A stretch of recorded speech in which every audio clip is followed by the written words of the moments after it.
When Elizabeth North grandmother Beverley Hanley was murdered in 2010, her family was left wondering who could commit such a callous crime. So imagine their shock when they discovered a key suspect was someone close to them. Tonight, Ben Avery begins our SA's Most Wanted series with a rare insight into this baffling cold case. It wasn't a good thing to see, and I miss my sister every day. After 4 long years, Lynn Stevens returns to Homington Road, Elizabeth North, reliving the moment she discovered her sister dead.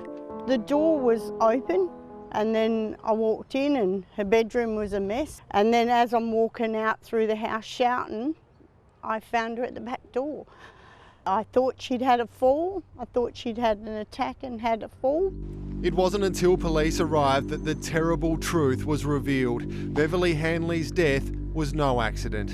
I was at work and I just got told to stop whatever I was doing and go to my mother's.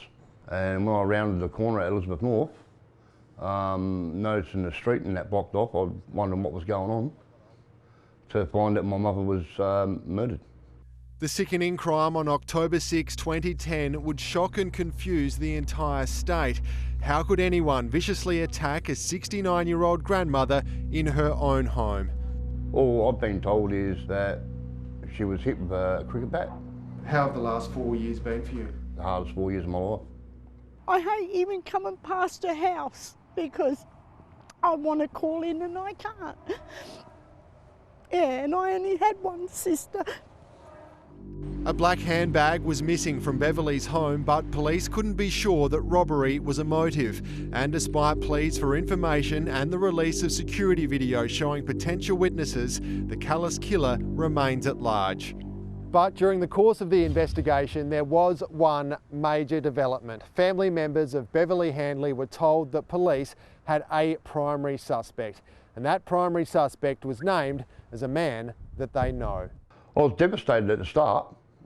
I just asked him straight out if he had murdered my mother. The man has pleaded his innocence, and in the absence of any hard evidence, Robert and Lynn believe him. I asked the question.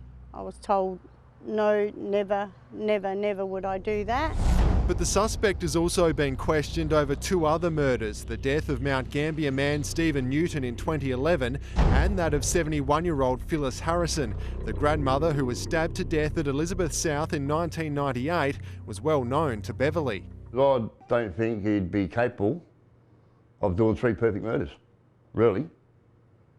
You know, lightning don't strike 3 times. No one's that good. The man hasn't been charged over any of the deaths, the Hanley family continuing their search for justice. It's tore our family apart. So please come forth, please. Ben Avery, 9 News.